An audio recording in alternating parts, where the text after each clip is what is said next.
juga terus semangat dalam membuat webinar-webinar parenting yang insya Allah bermanfaat bagi kita semua.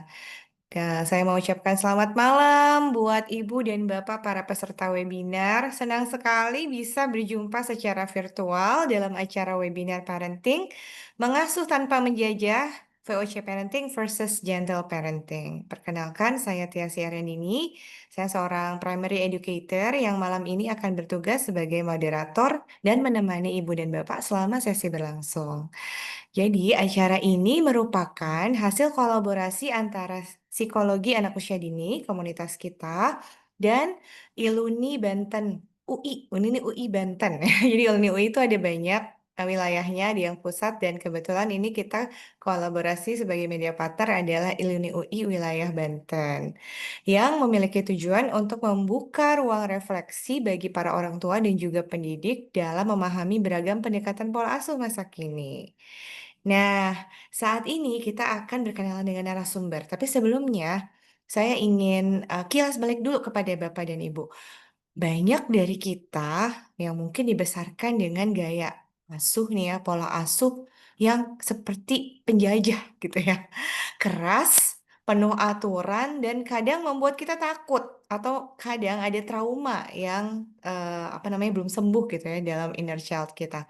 Tetapi anehnya kok ya, kita ini tumbuh jadi pribadi yang tangguh dan disiplin, keras gitu ya, kuat dengan segala perkembangan yang ada. Nah, dan sekarang saat kita menjadi orang tua, muncullah nih gentle parenting yang lebih lembut, penuh empati, dan juga berfokus pada hubungan emosional antara orang tua dan anak. Nah, pertanyaannya, mana yang lebih cocok di era sekarang? Apakah kita perlu meninggalkan cara lama sepenuhnya atau justru bijak memajukan keduanya? Nah, untuk menjawab pertanyaan tadi, malam ini kita akan belajar bersama dengan narasumber kita yang luar biasa, Masya Allah. Ini adalah sahabat saya dari SD. SD, SMP, SMA, sampai kuliah, sampai menjadi teman sekamar saya juga nih di Universitas Indonesia, yaitu Ibu Yanti Andariswari, MPSI Psikolog. Beliau adalah seorang psikolog klinis anak, alumni dari S1 dan S2 Psikologi Universitas Indonesia. Beliau juga telah berpengalaman dalam berpendampingan anak dan keluarga, serta aktif memberikan edukasi parenting di berbagai kesempatan. Nanti mungkin bisa berkenalan lebih lanjut dengan Ibu Andar. Dan selamat malam Bu Andar. Assalamualaikum. Waalaikumsalam warahmatullahi wabarakatuh. Terima kasih sudah meluangkan waktu bersama kami di komunitas psikologi Sama-sama. anak usia dini. Dan terima kasih juga buat teman-teman kami yang ikut bergabung di sini. Ada Dokter Lora. Assalamualaikum Dokter Lora. Dan juga ada banyak sahabat kami yang lain yang mungkin tidak bisa kami sebutkan satu persatu. Juga sahabat komunitas psikologi anak usia dini yang diasuh oleh Bundi dan juga founder kita Mbak Feni Agustrin yang ada di Lincoln di UK. Tapi kali ini nih di jam di UK masih jam bekerja, jadi belum bisa bergabung. Begitu. Nah, mari kita akan mulai acara sesi materi dengan Ibu Andar. Sebelumnya, bagi yang sudah siap, mari kita kasih reaction love. Boleh kasih reaction dulu. Hmm. Coba semuanya yang sudah siap. Oh, banyak nih yang udah siap nih Bu Andar. Alhamdulillah. Ya, ya, ya. Baik, Alhamdulillah. Alhamdulillah. Siap. Nah, baik, untuk pertanyaan nanti bisa disampaikan di kolom chat atau dengan pertanyaan langsung melalui speakernya boleh dibuka, tapi setelah Bu Andar menyampaikan materi. Baik, silakan Bu Andar. Terima Iya, kasih. terima kasih, Miss Tiasti. Betul ya, teman kecil sampai besar sampai tua, Insya Allah. Ya, Assalamualaikum warahmatullahi wabarakatuh. Ayah, Bunda, semuanya, perkenalkan nama saya Bu Andar ya, anak-anak biasa manggil saya dengan Bu Andar. Terima kasih atas kesempatannya yang diberikan oleh komunitas psikologi anak usia dini ya. Pada malam hari ini, insya Allah saya dan apa ya Bunda semua kita bisa saling sharing mungkin ya diskusi tentang pengasuhan eh, anak seperti apa yang sesuai atau yang tepat ya untuk anak-anak zaman sekarang lah, kira-kira seperti itu. Oke, saya izin untuk share screen-nya ya, Miss Tias. Silakan, Bu Ender.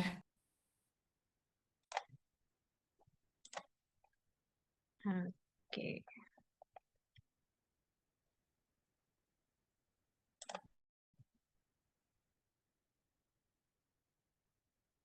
Oke. Sudah bisa, Bu Ender? Ya. Sepertinya masih loading ya. Oke, sudah sudah belum? Di sini sih masih belum. Oh, sudah, alhamdulillah. Sudah, Nah, sudah. oke, sudah ya. Ya, Oke, alhamdulillah ya. Oke, kita akan mulai. Saya akan mulai menyampaikan apa isi dari diskusi kita malam hari ini.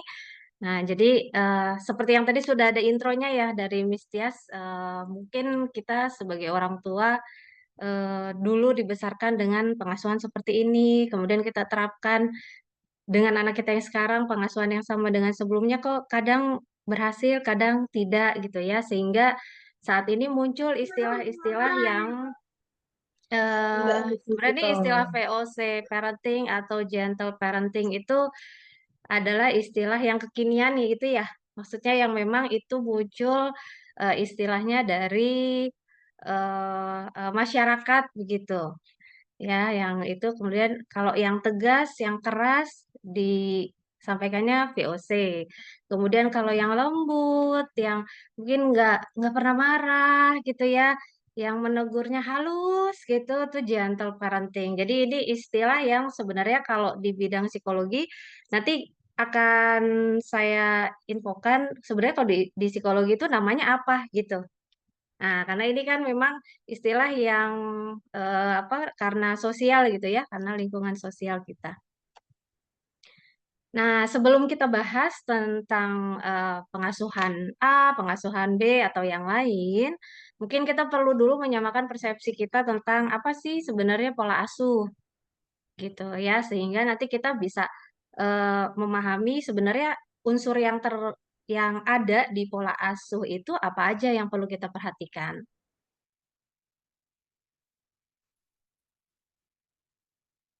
Pendidikan, praktisi pendidikan pasti familiar dengan tokohnya. Ya, yang pertama saya ambil dari Harlap dan Santrok di sini. Nah, ini kalau pola asuh dijelaskan adalah cara orang tua memperlakukan anaknya. Nah, ini ada tujuannya nih dalam rangka membentuk perilaku anak sesuai dengan nilai dan norma yang berlaku dalam masyarakat. Jadi, ada penekanannya adalah dalam rangka membentuk perilaku anak sesuai dengan nilai dan norma yang berlaku dalam masyarakat. Dan juga poinnya ada di cara ya, cara orang tua.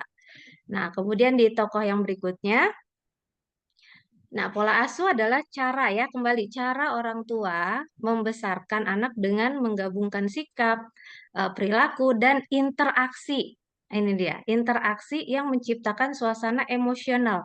Nah, di tokoh Santrok ini dia menekankan lagi pada ada suasana emosi di situ supaya bisa membantu perkembangan anak. Jadi ada interaksi, ya ada cara, ada interaksi, kemudian ada goals-nya, yaitu perilaku yang bisa membuat anak beradaptasi dengan apa tuntutan dari lingkungan. Nah, kalau disimpulkan kira-kira seperti ini, apa ya Bunda? Ya, jadi kalau pola asuh itu adalah pola interaksi antara orang tua dan anak ya, yang meliputi cara orang tua untuk memberi perhatian, disiplin, bimbingan, dan kasih sayang untuk mendukung tumbuh kembang anak. Nah, ini saya ada bold beberapa hal, itu berarti memang adalah unsur atau poin yang perlu ada di dalam suatu pengasuhan. Jadi ada interaksi, terus juga ada pemberian perhatian, disiplin, bimbingan, dan kasih sayang untuk apa? Mendukung tumbuh kembang anak supaya aspek-aspek perkembangannya itu bisa seimbang. Nah, kira-kira seperti itu ya kalau untuk apa persepsi ataupun definisi dari pola asuh itu sendiri. Sehingga, nah kita perlu pahami dari yang tadi tuh. definisinya ada beberapa unsur pola asuh yang perlu kita cermati dulu nih, atau perlu kita refleksikan ya, di pola asuh kita ada nggak ini gitu ya, unsur-unsur pola asuh ini. Nah, yang pertama di sini ada kehangatan atau kasih sayang dan juga sikap orang tua yang responsif. Ya, mungkin kalau kehangatan dan kasih sayang sudah terbayang ya, ada kebutuhan untuk sentuhan, ada kebutuhan untuk pengungkapan kasih sayang gitu ya, secara lisan maupun secara fisik tadi ada sentuhan, ada usapan di kepala, ada pelukan gitu ya. Nah, kalau responsif ini Mistias dan ayah bunda semua, kadang jadi kalau responsif itu digambarkannya adalah reaksi orang tua terhadap kebutuhan anak, reaksi yang cepat dan tepat gitu. Nah, kadang orang tua reaksinya cepat, tapi belum tentu tepat gitu ya. Yang penting misalnya misalnya anaknya nangis gitu ya, anaknya nangis ingin sesuatu yang memang belum saatnya atau memang tidak ada dalam kesepakatan bersama atau ya dia menginginkan sesuatu yang memang belum kebutuhannya, orang tua cepat bereaksi dengan memberikan. Tapi itu tepat nggak untuk diberikan gitu. Jangan-jangan kita memberikan hadiah untuk perilaku yang tidak tidak diharapkan gitu. Kadang suka ini ya, yang penting dia diem deh Bu ya. Yang penting biar dia anteng aja gitu. Pusing saya seperti itu ya. Jadi responnya cepat gitu ya. Yang penting biar anak nggak nangis gitu. Tapi apakah itu tepat untuk bisa membentuk perilaku yang sebenarnya kita harapkan? Nah, ini ya, jadi ada responsiveness di sini, cepat dan tepat. Begitu juga kalau ada anak bayi kan gitu ya, nangis gitu. Nah, itu kadang kita perlu lihat dulu kebutuhannya, dia nangisnya nangis karena lapar, nangis karena minta ditemani, atau nangis karena buang air. Nah, itu juga eh, kadang nangisnya berbeda dan kita juga perlu memberikan respon yang tepat terhadap kondisinya. Nah, itu kira-kira di penggambaran dari responsiveness. Jadi, respon orang tua yang cepat dan tepat. Utamanya memang yang tepat itu tadi.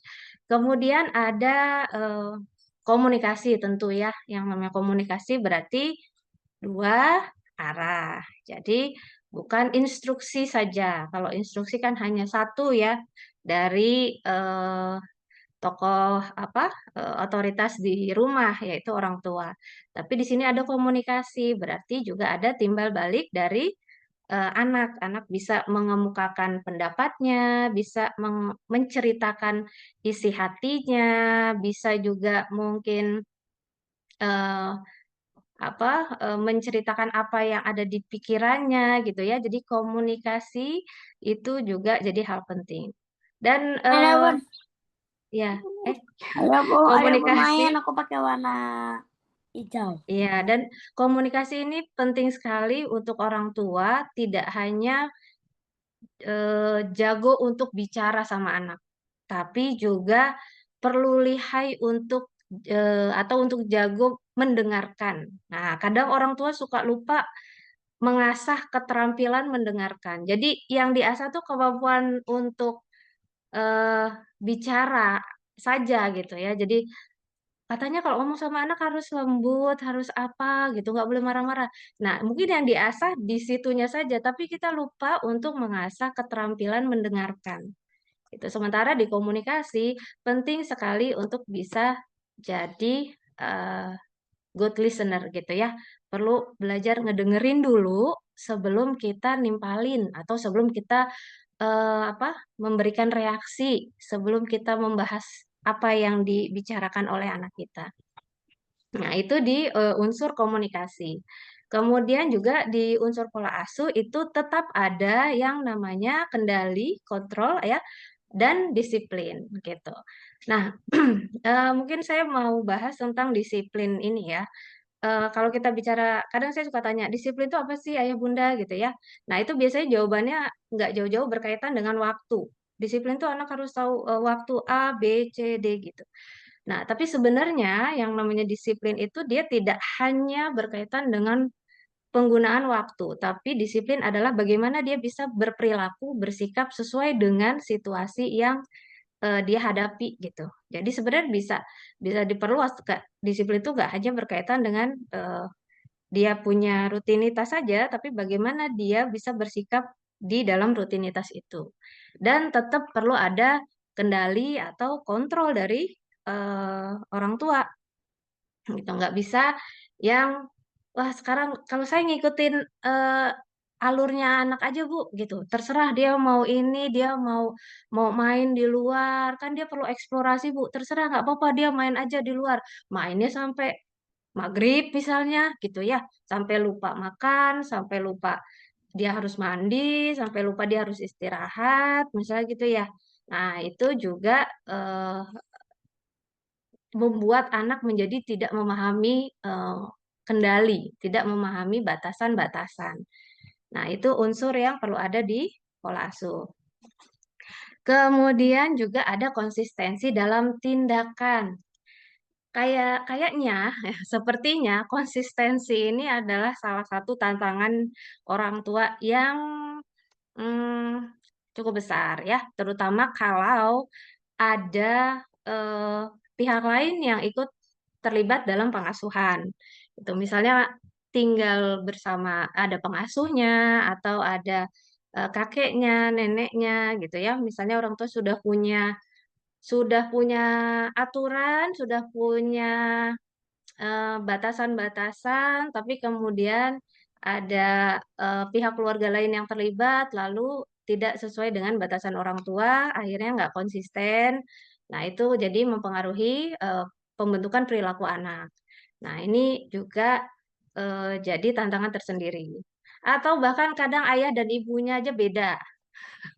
Nah, itu juga sering saya temukan. Ayahnya eh, memilih atau cenderung pengasuhannya tuh yang santai aja bun gitu ya. Nah, emang anak gitu ya, sangat longgar, sangat santai.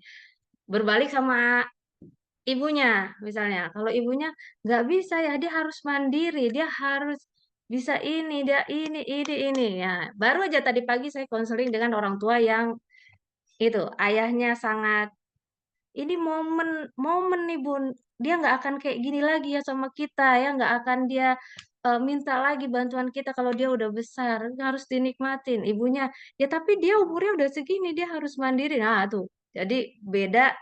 Akhirnya tadi ketika konseling ya mencari titik tengah.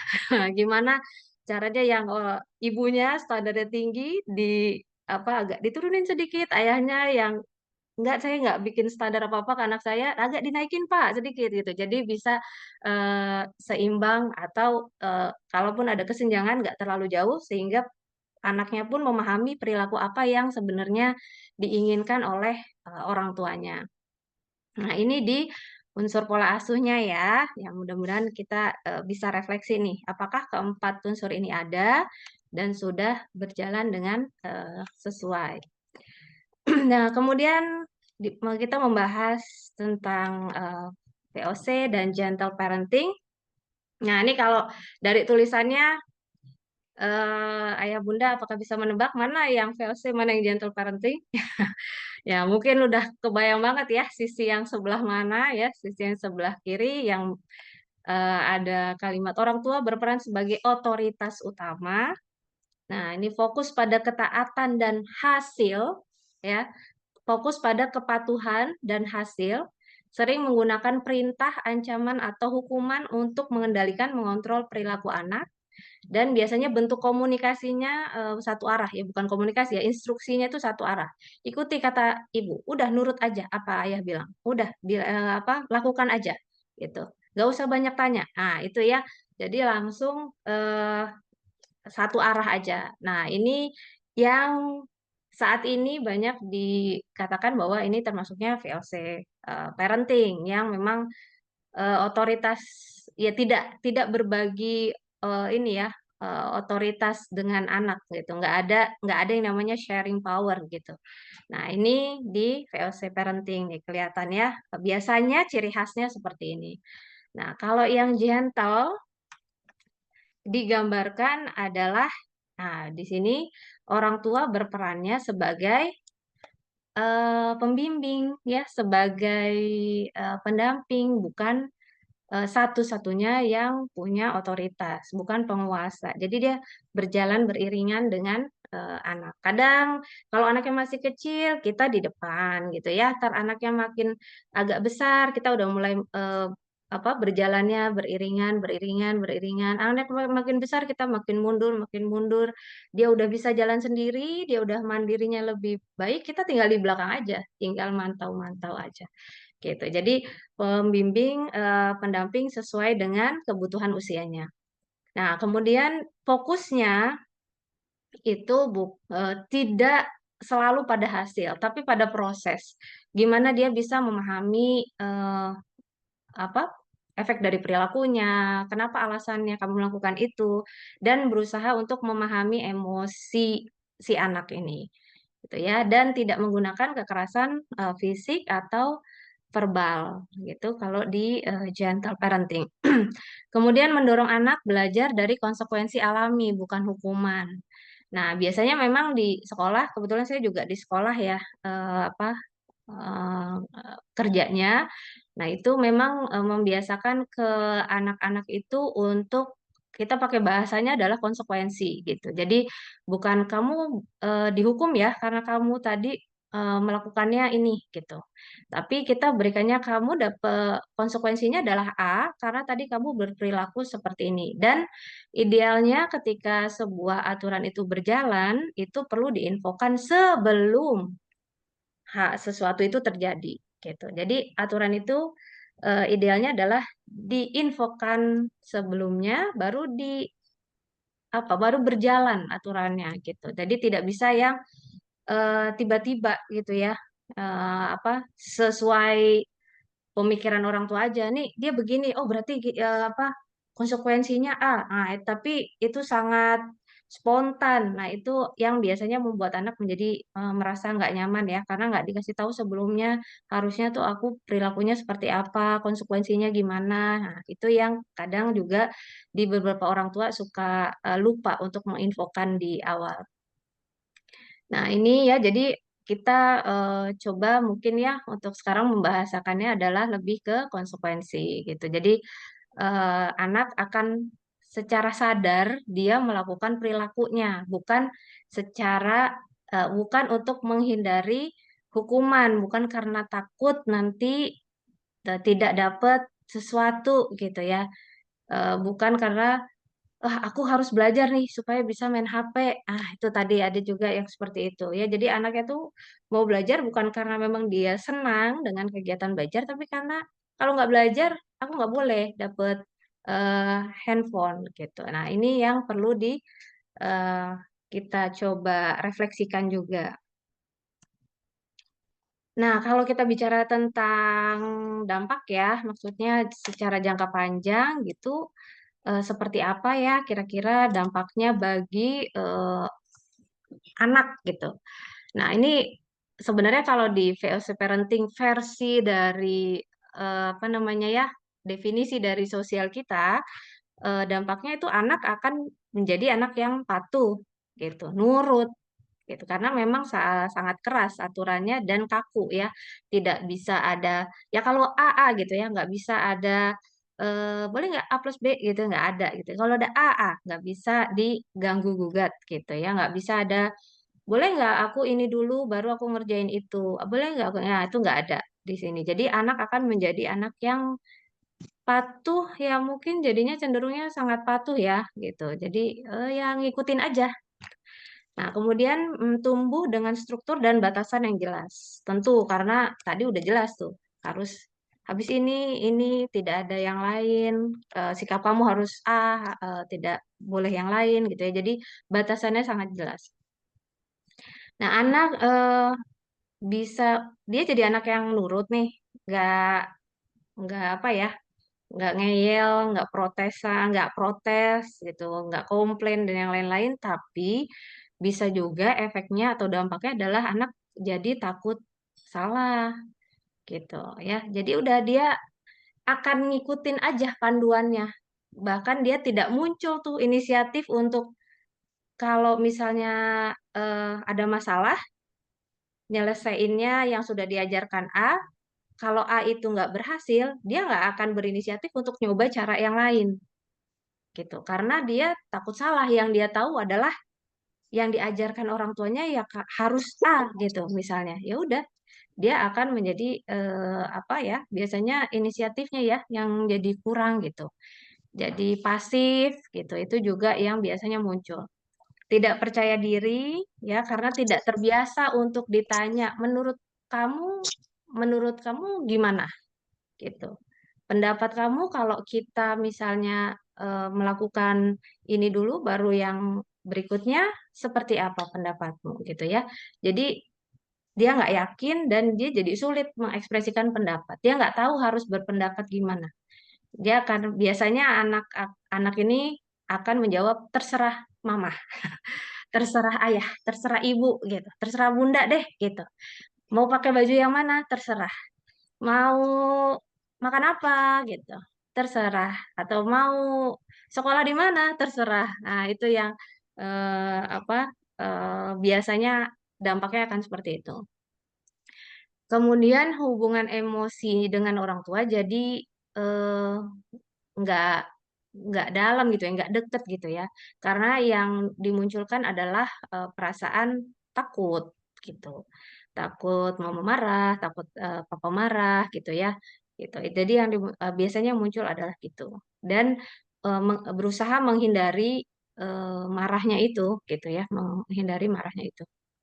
Potensi dan bisa punya potensi memberontak di usia remaja.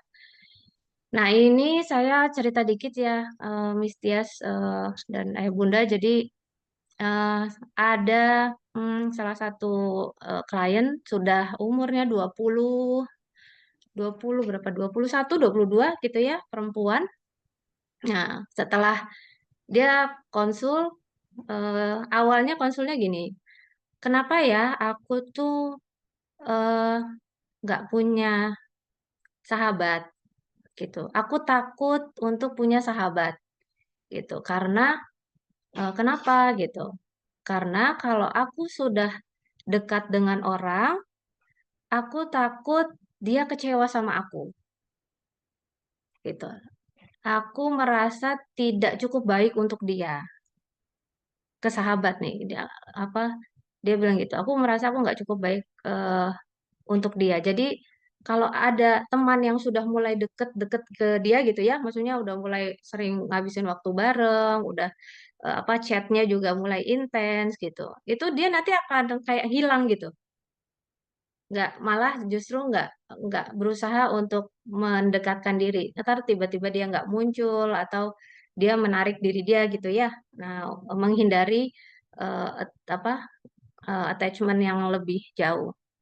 Nah, itu setelah saya gali itu masa kecilnya memang ayahnya keras banget Mistias itu. Jadi eh, kalau dia dihukumnya secara fisik, dia umur 21 ya berarti umur berapa sih? Lahiran tahun berapa itu?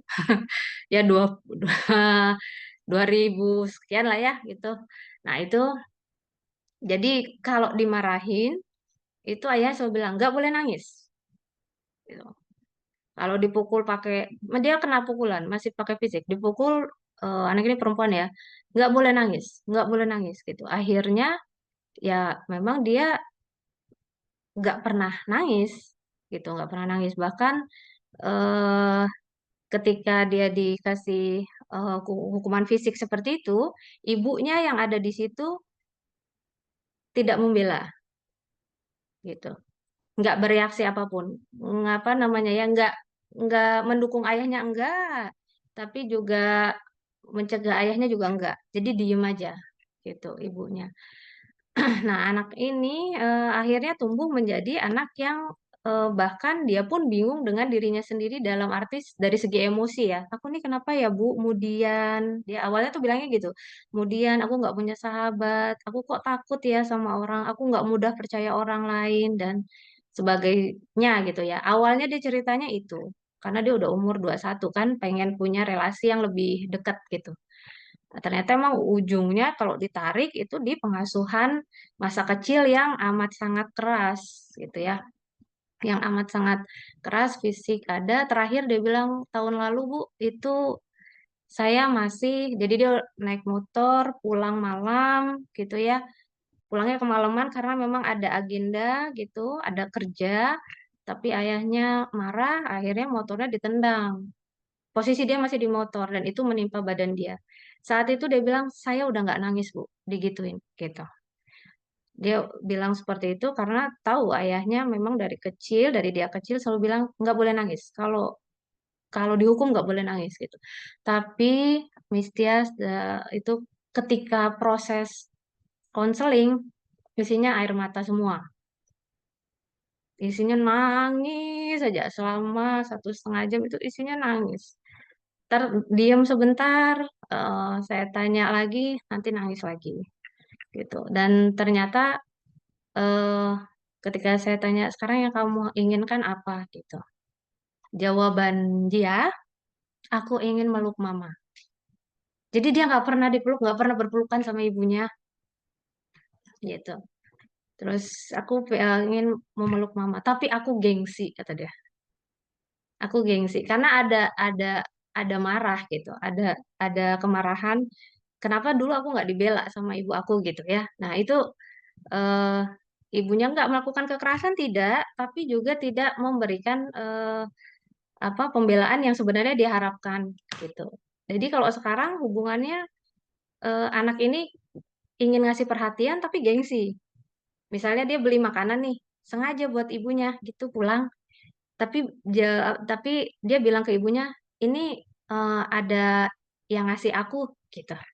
Ibu makan aja. Jadi dia nggak bilang bahwa aku sengaja beli makanan ini untuk ibu gitu. Saking ada gengsinya, karena dia nggak siap dengan reaksi orang tua ya. Dia pengen apa?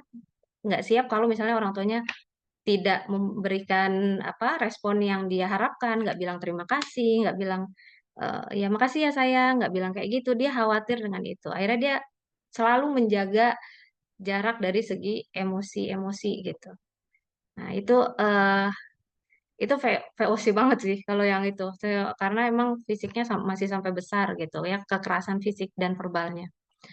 Oke, itu sedikit apa tentang VOC parenting yang saya apa ya eh, temui langsung gitu untuk belum lama itu sekitar 2 minggu yang lalu Miss Tias dan Ayah Bunda itu baru gitu dan oh ya oke jadi memang kelihatan sekali efeknya di masa dewasanya gitu masa dewasa mudanya itu akan kelihatan banget gitu ya jadi bermasalah di relasi dan yang lain-lain. Nah, PD-nya semuanya itu dia khawatir banget kalau dilihat dia orang lain melihat dia itu eh, apa salah atau melihat kemarin habis nangis banyak itu dia ibu aku kelihatan kayak nangis banget nggak atau ini nggak gitu dia cuma sekali kalau dilihat oleh orang lain dia habis nangis gitu.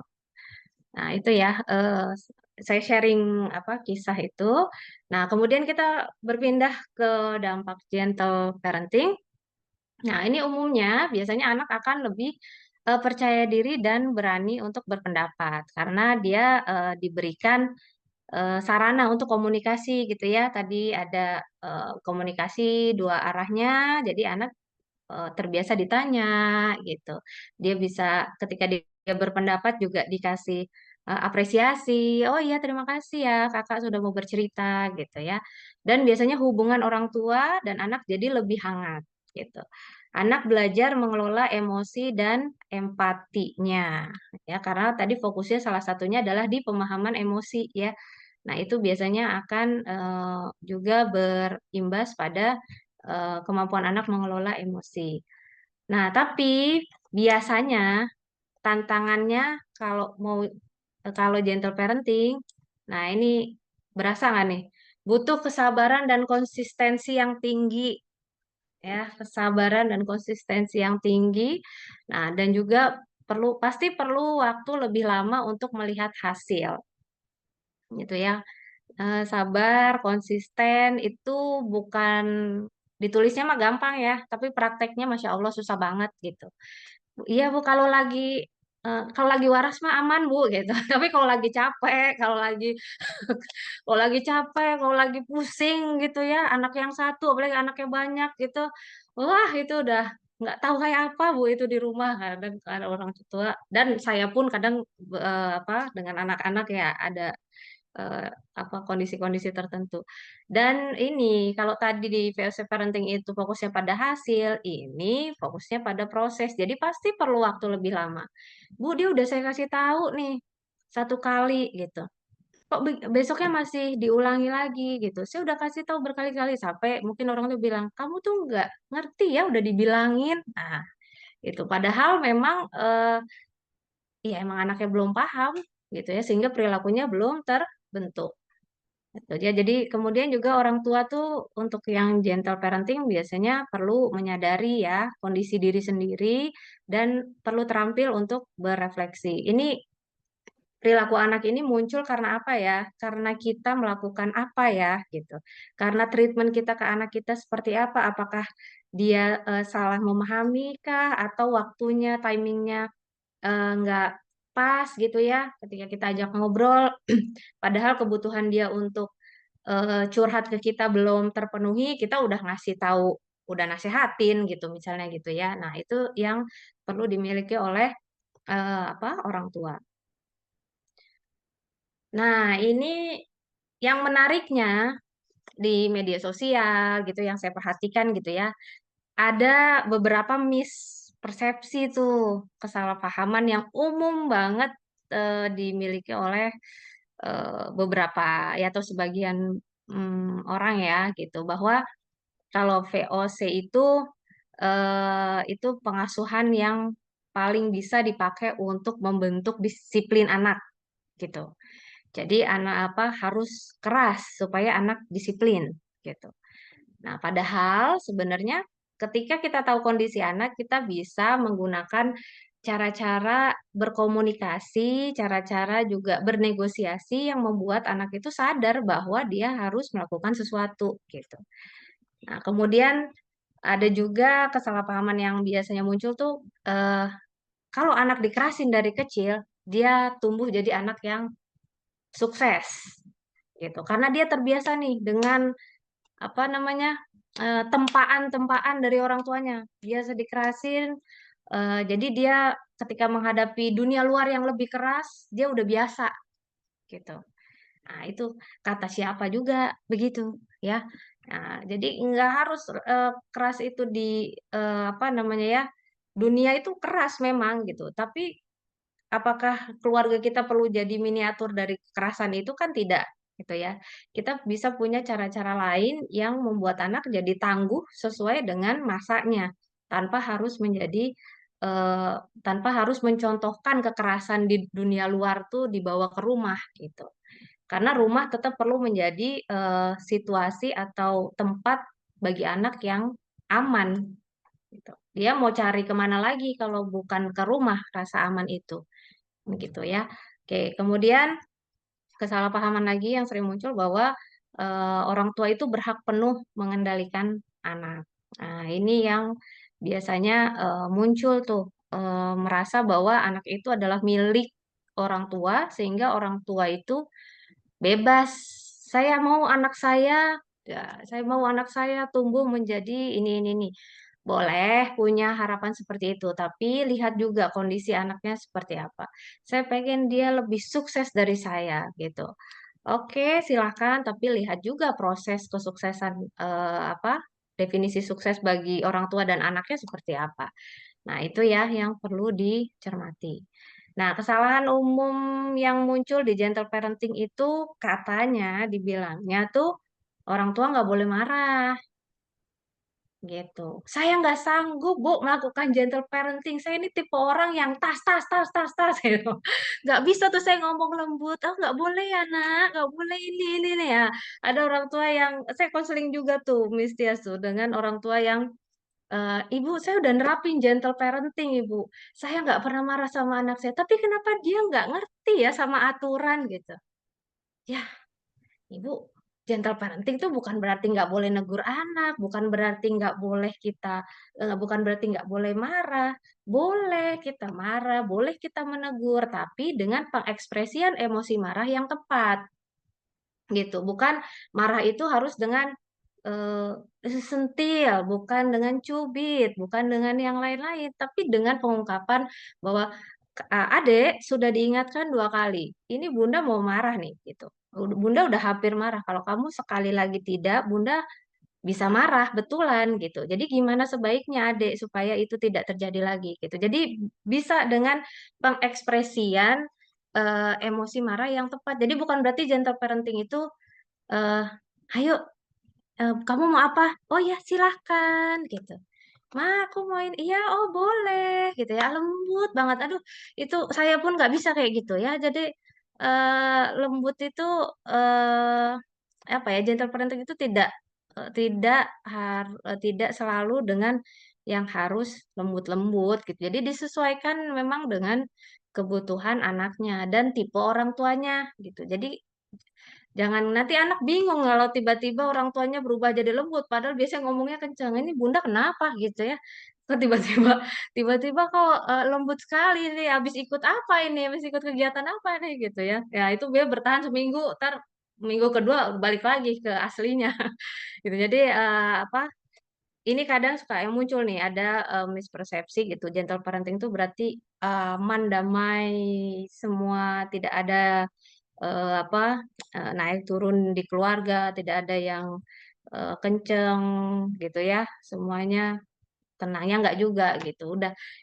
Sudah terlihat juga itu dengan konseling salah satu orang tua. Akhirnya saya sekarang kalau konseling tuh kerjaannya adalah meluruskan lagi gitu.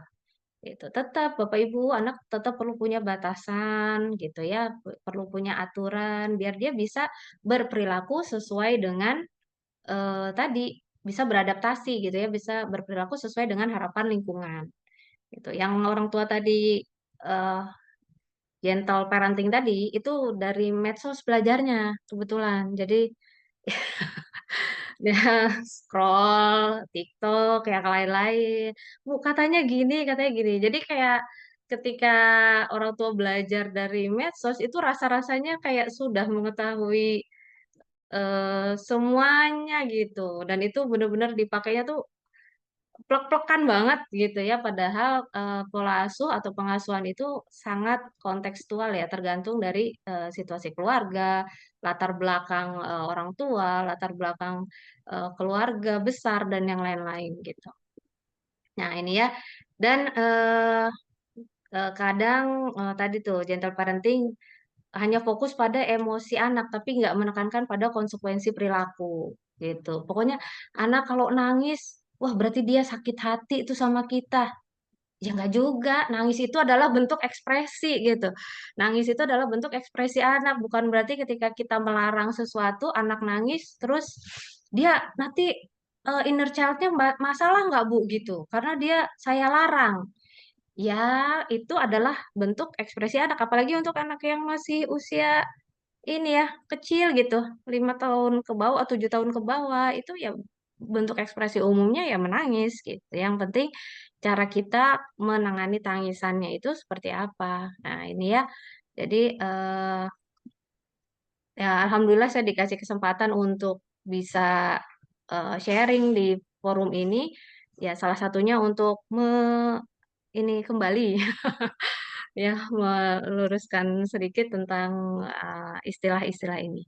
Nah, ini adalah istilah yang umum di ini ya, di sosial gitu.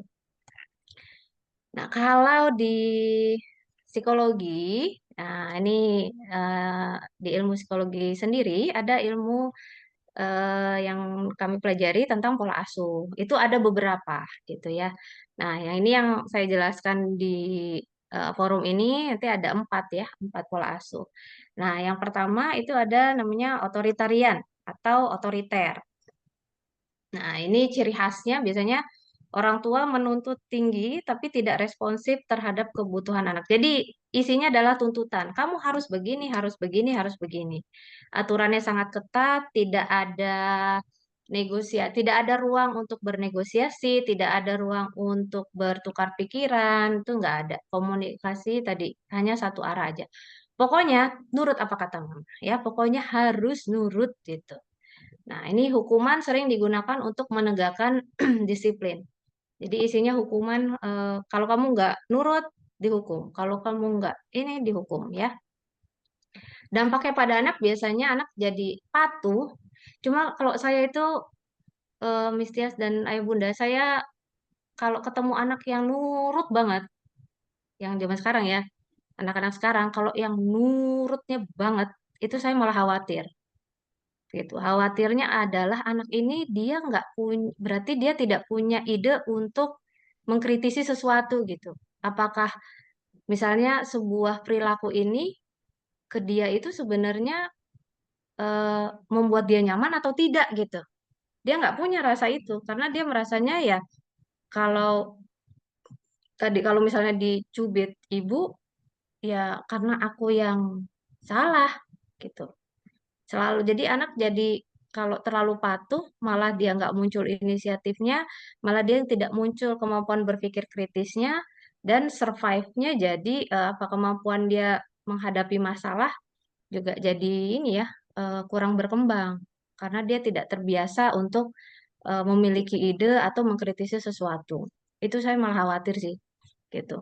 Kalau yang terlalu nurut, nurut oke lah, tapi kalau terlalu nurut, nah itu khawatir. Gitu. Nah, kemudian jadinya biasanya takut salah tadi ya, kurang percaya diri juga karena tadi terbiasa dengan aturan yang kuat. Jadi nggak biasa tuh dia ngambil keputusan sendiri. Kalau masih kecil sih nggak terlalu kelihatan efek yang kalau efek jangka panjangnya yang kelihatan tuh dia udah mulai ke dunia yang hmm, apa Dan namanya ya ya Anda dunia apa berteman yang lebih luas gitu ya. Jadi apa temannya udah lebih banyak, kemudian nanti ke dunia kerja dan yang lain-lain. Nah itu khawatirnya biasanya muncul di sana tuh dampaknya. Yang kedua ada otoritatif. Nah, ini kombinasi antara ketegasan dan kehangatan. Jadi orang oh ya tua Bunda tetap pinjam anu ya. ya apa orang tua tetap punya aturan, punya ketegasan, tapi dia tidak menghilangkan kehangatannya terhadap anak. Gitu. Tegas tegas itu bukan berarti keras ya. Tegas itu firm. Dia ya apa orang tua tegas saja yakin dengan apa yang memang perlu diikuti sama anak gitu. Di Tapi kamar di dekat tas-tas tetap tuh. Mana perlu ya? ada kehangatan ataupun kasih sayang yang memang itu haknya anak juga tetap perlu dikasih. Gitu. Kita juga ke dalam menetapkan batasan juga perlu ada alasannya apa, dijelaskan gitu ya. Nah, anak di sini Ya, biasanya main, jadi main. lebih belajar untuk bertanggung jawab.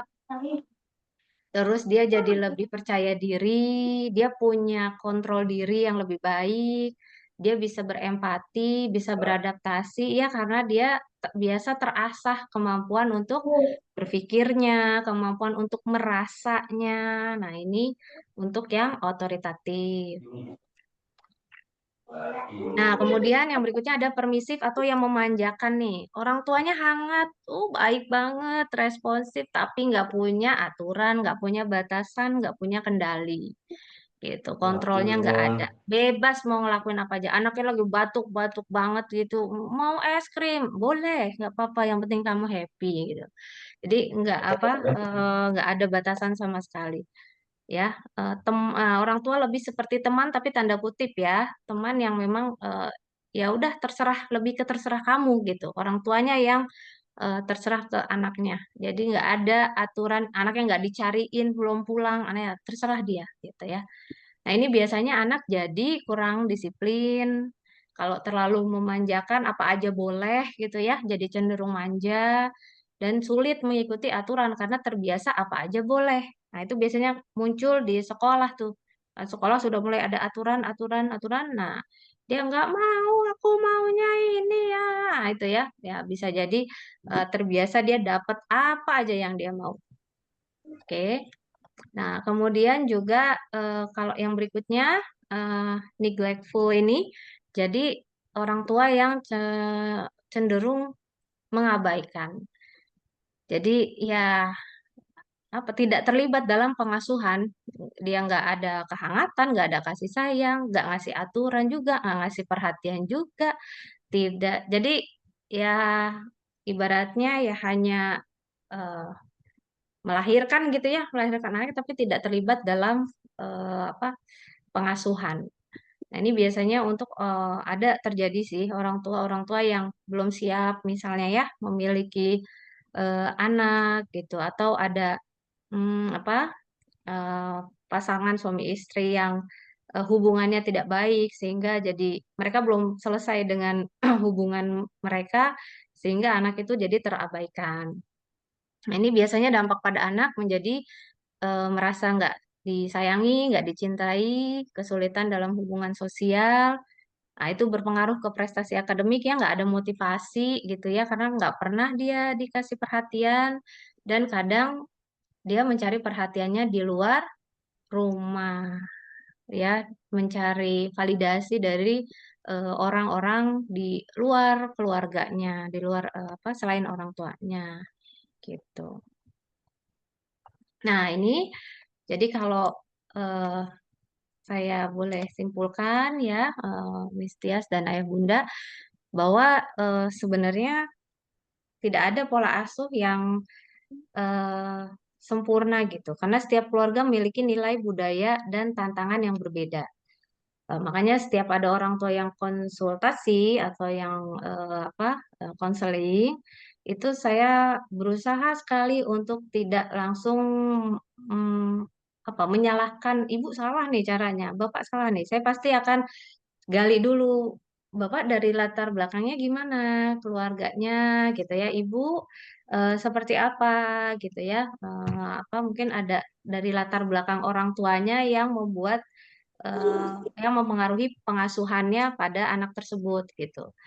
Jadi dan setiap keluarga itu dia punya nilai-nilai sendiri yang mau dibangun. Nah itu nggak bisa kita samaratakan nih, ya nggak bisa disamaratakan nih. Kalau saya membatasi gadget misalnya, nggak boleh sama sekali. Dia hanya nggak bahkan Sabtu Minggu pun tidak. Tapi mungkin ada keluarga yang oh buat saya nggak apa-apa gadget itu diberikan, yang penting misalnya anaknya tahu nih jam berapa dia harus meletakkan gadgetnya, terus juga misalnya tanggung jawabnya tetap dikerjakan, terus juga misalnya komunikasi kami tetap terbuka, itu ada yang seperti itu dan itu ya silakan masing-masing keluarga dia punya value atau punya apa titik tekan tersendiri gitu. Yang penting, nah di sini yang perlu ditekankan adalah adanya kesadaran dan konsistensi dalam mendidik anak, yaitu perlu keseimbangan antara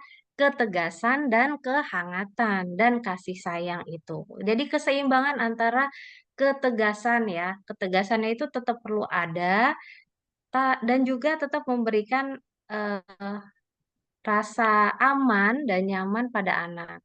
Kalau bahasa sekarang tetap mengisi tangki cintanya anak gitu ya. Nah, itu perlu ada keseimbangan di sana gitu ya. Karena anak tetap perlu kok belajar untuk memiliki batasan, tetap perlu dia belajar tentang aturan, dia tetap perlu belajar tentang disiplin, dia tetap perlu belajar tentang tata krama gitu ya.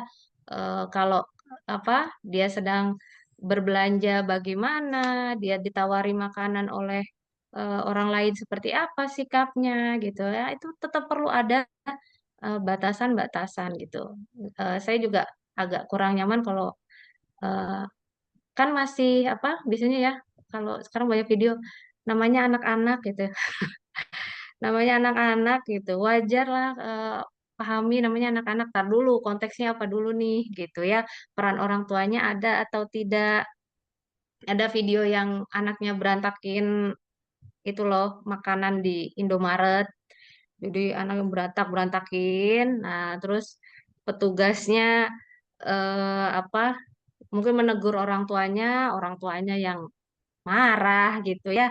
Gitu. Padahal memang ya kalau justru kalau anaknya kecil itu di bawah apa pantauan dari orang tuanya gitu ya. Tapi ya itu ada apa ya di masyarakat masih perlu dibantu untuk bisa memahami gitu ya. Jadi tetap perlu batasan, tapi juga tadi kasih sayang untuk merasa aman supaya anak itu berani mengembangkan dirinya gitu. Itu yang perlu kita pahami ya. Jadi kalau Bu, kalau keras itu berarti sampai ya saya keras nih sama anak, saya nggak mau dia manja, saya nggak mau dia apa namanya merengek gitu ya bahasanya gitu ya. Saya nggak suka dia mau jadi anak yang tegas apa. Tapi kasih sayangnya nggak didapat ya hati dia nggak akan muncul tuh empatinya ya sosialnya gitu. Itu yang dikhawatirkan kalau salah kalau tidak seimbang. Oke. Nah, itu mungkin kesimpulannya. Nah, untuk saya suka quotes ini ya karena anak itu pada dasarnya dia adalah individu sendiri gitu. Jadi menjadi orang tua bukan tentang mengendalikan anak gitu, tapi membimbing mereka supaya mereka menemukan kendali atas dirinya sendiri. Jadi anak tumbuh menjadi pribadi yang memiliki kesadaran gitu ya tentang apa yang dia inginkan, apa yang dia lakukan, sehingga dia tumbuh menjadi orang yang merasa aman dan nyaman dengan dirinya sendiri. Gitu. Mungkin itu apa penjabarannya dari saya. Terima kasih. Ya, semoga bermanfaat. Terima kasih Bu Andar atas materinya, kemudian juga mungkin jadi pengingat buat kita sendiri ya sebagai orang tua dan juga sebagai pendidik mungkin juga termasuk mungkin anggota keluarga ya, ada nenek kakek mungkin yang juga terkait dengan pola asuh dari setiap anak. Nah, mungkin kita juga bertanya apa sih, mungkin kita ini terlalu keras atau mungkin kita terlalu Mm-mm. lembek. Jadi anak-anak itu jadi strawberry generation itu yang kita Mm-mm. takutkan. Nah, di sini sudah ada beberapa pertanyaan, sudah banyak. Sebenarnya yang Mm, bertanya sudah banyak. iya, Udah rame banget di aku kolom baru chat scroll. kita, Bu Ya. Andar. Ya, kita mulai mungkin ada beberapa pertanyaan yang mirip, jadi mungkin bisa dijawab secara Ah, bersamaan. Jadi saya akan pilih dulu tiga Mas, pertanyaan. Kemudian ada juga lagi pertanyaan kemana? yang Makan diberikan itu, sesuatu. maaf, Masukannya Mas, saya mau nge, yang aneh tuh Mas. bentar, saya mau nge-mute dulu ya. Gizi Ini kamu. mana yang mm, di-mute? Jadi juga ada yang pertanyaan yang dari kolom chat secara personal. Jadi nanti kita tidak sebutkan nama penanyanya. mm, Nah ini dari Bunda Rosiana dari Kebumen. Oh, Alhamdulillah ya jauh-jauh nih mm, yang ikut. salam kenal. Bagaimana cara mulai insaf atau beralih dari pola Mulai asuh insaf. Malaysia ke pola asuh gentle parenting. Harusnya mulai dari mana? Kalau fisik mungkin nggak pernah ya. Tapi Mm-mm. kalau verbal itu karena kita ada pengaruh hormon, kita juga kecapean sebagai seorang ibu. Nah, Mm-mm. bagaimana nih supaya tidak lepas kontrol? Terima kasih. Terus Mm-mm. kemudian langsung mungkin ya. Nah, kalau sudah terlanjur nih, tadi kan sama ya, udah Mm-mm. terlanjur nih VOC, terus mau diubah ke Mm-mm. gentle parenting. Nah, tapi karena kita punya Mm-mm. inner child yang kita Mm-mm. diperlakukan seperti itu, jadi apa yang harus kita lakukan jika pertama kali Mm-mm. anak berbuat salah? Kemudian metode Mm-mm. parentingnya bagaimana? Dan jika membandingkan dan menyalahkan anak, nanti dia mengalami trauma apa nih di masa depan? Dan menekankan anak untuk terus belajar, belajar, belajar. Apakah nanti dia akan memberontak terus kemudian dia berhenti belajar gitu kan? Mm-mm. Nah, terus Mm-mm. ada juga nih, ada yang tadi ada seorang ibu juga yang menerapkan Mm-mm. POC parenting. Nah, Mm-mm. kemudian karena itu dulu dia diasuh dengan cara seperti itu, Mm-mm. jadi sampai saat ini tuh masih ada rasa canggung untuk ngobrol ke orang tuanya dan ingin sekali memutuskan rantainya. Tetapi ujung-ujungnya jadi malah reaktif ketika anaknya Mm-mm. melakukan sesuatu yang tidak tepat, jadi kelepasan bentak-bentak anak. Nah, sedangkan Mm-mm. suaminya ini tipe gentle parenting tapi memulai untuk mengobati si inner child tadi dan memutus Mm-mm. rantai dari pola asuh yang mungkin kurang tepat. Mm. Gitu. Mungkin kita mulai dari tiga pertanyaan itu dulu, nanti kita ada sambung lagi dengan pertanyaan-pertanyaan Mm-mm. selanjutnya. Oke, yang pertama tadi tuh ya, mulai dari mana gitu ya? Untuk insaf tadi tuh. Iya, mulai dari mana nih kalau mau diubah nih? Takutnya tadi seperti Bu Andar bilang ya, Mm-mm. seminggu pertama, oh ya Mm-mm. baik nih mamanya udah berubah. Mm-mm. Nah kemudian kemudian kembali lagi karena itu sudah menjadi karakter mungkin. Ya, Mm-mm. Ya, pertama memang kita perlu dulu, kalau untuk orang tua, kita perlu juga menyadari diri kita sendiri ya, reflektif dulu nih dengan diri sendiri, gitu. Menyadari dulu apa yang terjadi sama diri kita gitu ya. Kayak tadi, apakah kita masih ada eh, luka-luka masa lalu itu yang menyebabkan kita tidak bisa apa ya, ada aja gitu hambatannya ketika kita mau masuk ke anak lebih jauh gitu, karena masih ada hambatan masa lalu. Biasanya yang sering muncul itu kalau untuk pengasuhan adalah terutama orang tua bekerja itu rasa bersalah sih. Itu yang biasanya mempengaruhi pengasuhan. Jadi karena dia bekerja gitu ya, terus juga eh, apa, nggak ada waktu sama anak gitu. Akhirnya pas ketemu anak itu semua dikasih, semua apa, karena apa, menutupi rasa bersalah itu juga nggak sehat. Nah, kalau untuk pola asuh POC yang keras ini gitu ya, kita anggap aja gitu ya, ingin yang ke lebih gentle, di mana bisa berkomunikasi dengan lebih terbuka. Nah, ini kalau ditanya mulai dari mana, kalau saya menyarankannya adalah kita berlatih dulu untuk mendengarkan anak aja dulu. Gitu. Ngedengerin dulu. Ngedengerin itu berat daripada nasehatin.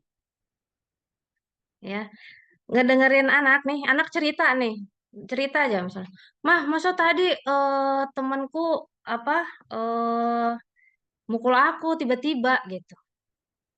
Itu biasanya reaksi orang tua gimana? Pukul balik lah.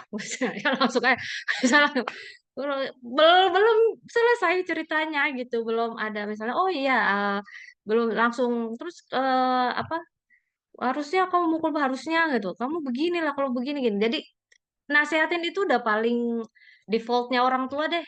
Udah paling mudah itu ngomong gini. Sebaiknya apa? Harusnya kamu gini. Kalau ada teman gini tuh begini. Kalau ini tuh gini lah gitu tuh. Nasehatin.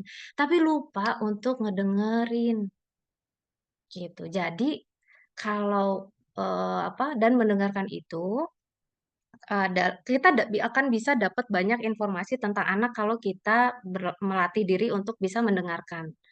Itu baru nanti masuk ke komunikasi yang tektokannya bisa lebih enak. Kalau anak sudah merasa didengarkan dan merasa dipahami, itu biasanya secara otomatis anak akan lebih mudah untuk lebih terbuka untuk berkomunikasi, gitu. Ya, jadi ini kan namun untuk fisik tidak, namun verbal kadang lepas kendali karena hormon lelah dan lain-lain. Nah, itu biasanya karena kita udah nggak tahan untuk ngomong gitu, untuk ngasih tahu, tuh kan apa kata bunda, tuh kan, tuh kan, tuh kan gitu, gitu. Makanya, nah itu udah paling sering kan begitu ya, gitu. Makanya tuh kan, apalagi dah itu udah biasanya muncul tuh kalau udah capek, udah apa gitu. Apa mama bilang ya gitu. Jadi kalau latihannya adalah kita latihan mendengarkan, latihan kita hold dulu respon selama beberapa detik. Kalau emang kesel banget, lebih baik menghindar dulu dari anak, gitu ya. Pergi dulu, gitu. Entah kita minum dulu, tarik nafas dulu, atau kita duduk dulu, gitu. Jadi latihannya di situ, latihan menahan reaksi. Dan tadi latihan mendengarkan itu aja dulu ya. Itu aja kayaknya berat loh itu. Itu latihan itu aja, Masya Allah itu. Latihan untuk tidak memberikan reaksi saat anak bercerita, mendengarkan aja dulu. Jadi kalau ngedengerin itu, ayah bunda, biasanya ngeresponnya adalah dengan, oh, nah tuh salah satunya ya. Hmm, oh, terus, terus gimana lagi gitu. Itu aja responnya, jangan jangan langsung menyimpulkan gitu. Kalau statement ucapan anak boleh. Jadi apakah kamu merasanya itu kecewa karena tadi teman kamu nggak ngajak kamu di kelompoknya dia, misalnya. Tuh, jadi bertanya sama anak gitu ya, memastikan, jangan langsung ambil kesimpulan gitu. Itu mungkin itu dulu ya untuk ngebuka di komunikasinya aja dulu. Dan tadi komunikasi awalnya adalah dengan latihan mendengarkan. Jadi, nah kalau kita udah latihan mendengarkan kan verbalnya pun jadi terlatih kita, nggak lepas, nggak selalu lepas kontrol gitu. Dan mungkin salah satu tipsnya juga adalah kalau saya biasanya sarankan ke orang tua kalau anak sedang berperilaku yang tidak sesuai sama yang kita inginkan, kita coba di mindset kita coba ya itu untuk menerapkan bahwa anak kita sedang butuh bantuan kita gitu. Dia belum bisa melakukan hal yang kita harapkan karena dia butuh dibantu, bukan karena dia memang ingin mengecewakan kita. Itu biasanya agak membuat kita mereda gitu. Dia sedang butuh dibantu oleh siapa lagi kalau bukan oleh kita, oleh ibunya, oleh ayahnya gitu. Nah, itu bisa jadi itu di mindset ya gitu. Tapi kalau dalam prakteknya tadi latihan untuk tahan dulu, tidak langsung bereaksi. Ngitung aja dulu, misalnya ngitung dulu atau pergi dulu gitu. Kadang kita nggak nyampe berapa detik udah langsung sih ya. Anaknya misal, nggak gitu kok mah langsung tinggi. Kok kamu gitu sih jawabnya? Wah sudah langsung ya. Bener tahannya dulu gitu. Apalagi kalau remaja ya. Kalau udah remaja, settingan ngomongnya kan udah segitu ya. Mereka tuh settingannya tinggi aja gitu. Padahal emang ya emang hormonnya dia juga lagi begitu gitu. Jadi saya selalu bilang sama orang tua remaja adalah wahai orang tua remaja, lapang-lapangin hati ya, yang banyak, yang besar gitu ya.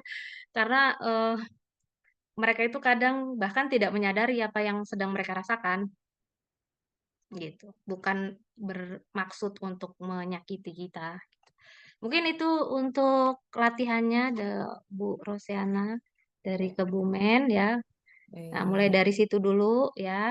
Eh, Alhamdulillah tidak ada yang kekerasan fisik, verbal Ya, juga dijaga karena walaupun ya fisik saya nggak kok Bu, cuma nyentil aja tadi baru tadi pagi ada konsultasi. Saya cuma nyentil aja gini Bu, tek, tapi dia nangisnya kenceng banget. Saya bilang, Ibu sakitnya bukan di sini, di sini.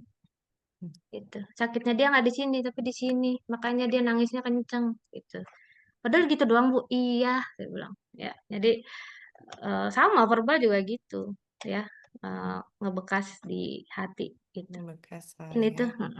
Baik, Tadi yang berikutnya yang mana, ya, Miss? berikutnya Ya. kalau tadi kan sama ya, tadi dari pola Mm-mm. memusuh rantai pola asuh fragile Mm-mm. parenting dan ingin perbaiki untuk keluarganya sendiri ya, untuk anak kita sendiri. Nah, Mm-mm. kemudian ada lagi nih tentang trauma. Ini ada dua pertanyaan tentang trauma, yang satu di Mm-mm. direct message, yang satunya juga sama Mm-mm. dari Bunda Haura. Apa yang Mm-mm. menyebabkan menjadi pick me di masa depan? Apakah ada trauma di masa kecilnya? Ada juga tentang trauma bahwa anaknya pernah mengalami trauma waktu kelas 2 SD karena diganggu teman sekelasnya. Sampai fisiknya Mm-mm. memar dan anak saya menjadi Mm. pendiam sampai sekarang. Bagaimana caranya menumbuhkan supaya anak tersebut punya kepercayaan diri dan menjadi kuat gitu, lebih kuat. Mm-mm. Mm-mm. Oh iya. Tentang trauma ya. Nah iya. Pertama kalau tadi ya kalau dari orang tua dia perlu menyadari dulu apakah masih ada eh, luka masa lalu dia terhadap orang tuanya ya, tentang pengasuhan gitu. Kalaupun masih ada inner child di diri kita, sadari itu, lalu coba cari pertolongan ya. Maksudnya cari kalau emang perlu ada konsul dengan psikolog dewasa, monggo silakan aja gitu. Karena eh, apa namanya ya anak kita berhak mendapatkan orang tua yang eh, ya yang sudah selesai lah kurang lebih dengan dirinya. Walaupun mungkin nggak 100% gitu ya.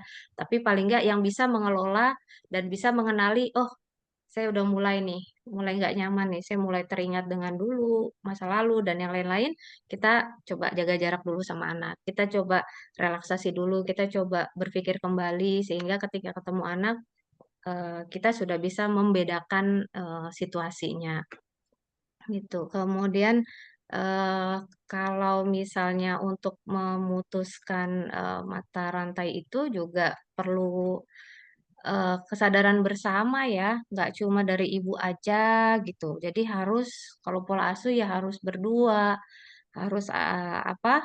ayah dan ibu, suami istri ini perlu saling support gitu. Jadi parenting itu kan bukan tugas ibu Satu saja, orang saja. bukan iya gitu. Masing-masing punya perannya, peran ayah ada, peran ibu ada, dan itu tidak bisa eh apa? Udah ayah sibuk, biar sama ibu aja semua gitu misalnya. Nggak bisa Bu, nggak bisa ayah ya, tetap harus ada eh, kerja samanya. Nah, kalau Baik. misalnya terbawa, bagaimana dengan metode terbaik sikap membandingkan dan menyalahkan anak. Sikap membanding-bandingkan dan menyalahkan anak, trauma apa yang akan ia alami. Kalau membanding-bandingkan dan menyalahkan anak itu traumanya, anak itu dia nggak akan merasa nyaman dengan dirinya sendiri.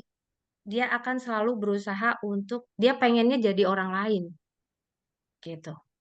Karena selalu bandingin. Jadi dia merasa diri dia tidak selalu tidak merasa cukup di hadapan orang tua. Itu apa ya ngeri loh. Maksudnya dia merasa nggak nyaman bahkan dengan dirinya sendiri. Dia pengennya jadi orang lain. Aku misalnya ya ada beberapa anak nih kelas 6 itu selalu bilang, aku tuh nggak suka jadi anak tengah gitu.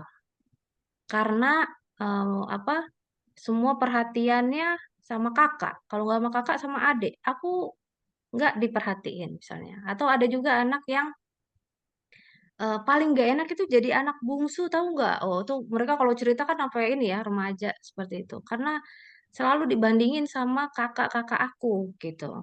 Kakak bisa begini, begini, aku harus begitu juga. Aku harus begini juga. Jadi selalu dibandingin bahkan dia nggak mau gitu. Kalau bisa milih, aku nggak mau jadi anak bungsu. Aku nggak mau jadi anak sulung. Aku nggak mau jadi anak tengah. Lagi jadi anak berapa cobaan itu. Jadi semua situasi tidak tidak pernah memuaskan dia gitu. Nggak pernah membuat dia merasa apa nyaman dengan dirinya sendiri. Nah, Baik. terus untuk Terus apa ada lagi nih, yang pick me? ya ada pick me, terus kemudian juga tentang ada nih, misal ini sama pertanyaannya kurang lebih Mm-mm, dengan yang tadi. Nah, tapi ini lebih kepada gini. Jadi karena eh, dididik dengan cara VOC waktu kecil, terus kemudian mulai mm-mm, beranjak dewasa, remaja itu mulai mm-mm, diskusi dengan aturan dan sanksi. Ternyata mm-mm, karena inner child akibat didikan VOC tersebut membuat anak belum paham, kurang mm-mm, motivasi, kurang inisiatif, dan akhirnya melakukan pelanggaran yang sudah 2 kali mm-mm, dilakukan yaitu ikhtilat dengan lawan jenis dengan mm-mm, alasan bisa mendapatkan perhatian dari lawan jenisnya. Nah, mm-mm, bagaimana cara mengobati inersia tersebut dan anak paham mm-mm, akan dirinya serta punya motivasi dan inisiatif juga. Nah, terus tadi mm-mm. ya selain pick me, terus kemudian ada juga boleh nggak sih kita kalau ngomong itu ya udah terserah, karena udah kesel dengan anak gitu ya, saking keselnya. Misalnya hari ini keramas apa enggak? Ya Mm-mm, udah kita bilang ya harus keramas dong, udah 2 hari nih nggak keramas mm-mm, gitu kan misalnya. mm-mm, mm-mm, Terus anaknya bilang nggak usah keramas ah males gitu ribet gitu mm-mm, kan. Terus dia jawab lagi mm-mm, ya udah keramas aja. Orang tua bilang keramas biar bersih. Nggak mau ah. Ya sudah akhirnya mm-mm, orang tuanya kesel kan bilangnya terserah. mm-mm, Apakah mm-mm, boleh seperti itu membuat anak menjadi plan-plan dan mm-mm. ketegasannya seperti apa? Karena setiap pagi selalu Hmm, terulang. Ya mungkin ya, ini ya, masalah ya. ibu-ibu semua ya. Iya. Iya, saya pun mengalami ya. Oke, jadi kita bahas yang mana dulu nih? Kemana? Mungkin dari yang tadi pick me, terus Pick kemudian me. tadi Oh, ya. mengalihkan perhatian dengan Ya. akhirnya ikhtilat dengan lawan jenis karena Oh, merasa ya, ya, mendapat ya. perhatian dari Ah, ah. situ. Ya, ya. Jadi itu kan berarti berhubungan dengan sosial ya. Mereka berharap dapat tadi validasi dari Lingkungan lingkungan, sosialnya. diperhatikan oleh lingkungan, diperhatikan dengan lebih gitu ya, gitu. Karena memang berarti sebelum-sebelumnya bisa jadi perhatian yang didapatkan oleh dia antara kurang banget atau berlebih. Hmm. Gitu. Jadi nggak seimbang antara misalnya dia dibiasakan untuk juga memperhatikan orang lain, untuk berempati terhadap orang lain. Dia selalu misalnya kalau yang berlebih ya, misalnya dia selalu fokusnya di dia gitu. Jadi semua perhatiannya di dia, fokusnya selalu nggak pernah ditanya, misal nggak pernah diajarkan atau dilatih untuk coba deh kalau kamu dapat ini kira-kira orang lain akan merasanya gimana. Kalau kamu melakukan ini kira-kira temanmu akan merasanya gimana. Nggak pernah dilatih itu. Yang penting aku gitu. Itu kalau yang berlebih. Atau yang kurang sama sekali nggak ada gitu. Nggak ada sumber untuk yang memberikan perhatian yang cukup gitu. Itu jadi ya itu kan kebutuhan ya. Namanya kebutuhan di kebutuhan manusia, kebutuhan merasa aman, kebutuhan merasa diakui, itu salah satu kebutuhan dasar. Dan yang namanya kebutuhan, kalau tidak didapat, dia akan mencari Mencari. gitu. Jadi kayak aliran air aja, dia akan nyari kemana dia bisa berjalan gitu. Dia bisa dapat di mana gitu. Karena itu kebutuhan. Yang namanya kebutuhan pasti akan mencari bagaimanapun untuk memenuhinya gitu. Jadi antar biasanya kalau yang tadi ya trauma masa kecil, mungkin saya kalau bilang trauma atau enggak, saya enggak sampai ke sana ya, karena kalau traumatik itu kan amat sangat perlu diagnosa mendalam gitu. Tapi bisa jadi ada kondisi pengasuhan yang seperti tadi, kurang banget di perhatian atau berlebih yang tidak pernah dilatih untuk berempati terhadap eh, situasi sosial yang lain gitu. Gitu ya. Terus Iya. apa tadi tuh? Berarti tadi kalau tentang bagaimana anak mencari validasi dari lingkungan Heeh, sosialnya, misalkan dengan tadi ya jadi pick me, terus kemudian heeh, yang kedua adalah mencari validasi juga dari lawan jenis gitu ya. Berarti iya, yang termasuk tipsnya adalah untuk orang tua berarti tadi apa? berikan, ya, berikan tadi ya, berikan ada afeksi atau kasih sayang Hmm, kepada anak dari ayah dan dari ibu sama gitu. Walaupun misalnya ada orang tua gini, anak saya udah besar Bu, emang masih gitu dipeluk-peluk. Misal ayahnya ngomong gitu ya, anak hmm, saya udah besar Bu gitu, emang masih gitu harus dipeluk-peluk. Lah kan itu anaknya. Lah iya, bapak-bapaknya, lah dia mau dipeluk siapa kalau bukan nama iya bapaknya? Kan betul. gitu. Jadi istilahnya nggak jangan terlalu inilah maksudnya memang ya mahrumnya ya peluk lah gitu. Karena emang dia dapatnya dari siapa lagi gitu. Begitu juga ke sama ibu juga gitu. Gitu. Kayak tadi misalnya ini ya kasus klien saya itu ya dia pengennya dipeluk aja loh itu. Kalau saya tanya kamu pengen dipeluk ibu, ya nangis gitu. Jadi apa? Kalau dia mencari validasi di luar, biasanya memang dari dalamnya, dari keluarganya Ada yang kurang ya. ya ada yang kurang Hmm, gitu. Kayak nggak pernah diapresiasi gitu, nggak pernah hmm, dibilang dia misalnya pakai pakai hijab ganti model, nggak pernah dikenali gitu. Kok kamu kayak beda ya gitu, lebih ini, lebih segar, lebih cantik gitu. Jadi nggak pernah melihat ada perubahan sedikit apapun pada anak kemudian diapresiasi gitu. Jadi ya emang kamu harusnya begitu gitu. Ada orang tua gitu kan, ya emang harusnya anak begitu gitu. Karena merasa bahwa eh, ya kan anak emang tugasnya itu Bu gitu. Tapi tetap ada beberapa anak tuh yang memang dia perlu diapresiasi untuk mengisi kebutuhan validasinya dia gitu. Terutama buat anak sensitif ya itu ini banget tuh. Apa namanya tipe-tipe sensitif dia akan butuh banget apa afirmasi-afirmasi dari orang sekitarnya. baik. Kemudian yang Tadi ada lagi yang terserah. oh apa? Dia Oh udah iya, terserah. ketegasannya ya. Iya betul. Ketegasannya harus seperti apa ya? Nah, kalau saya sharing saya aja ya.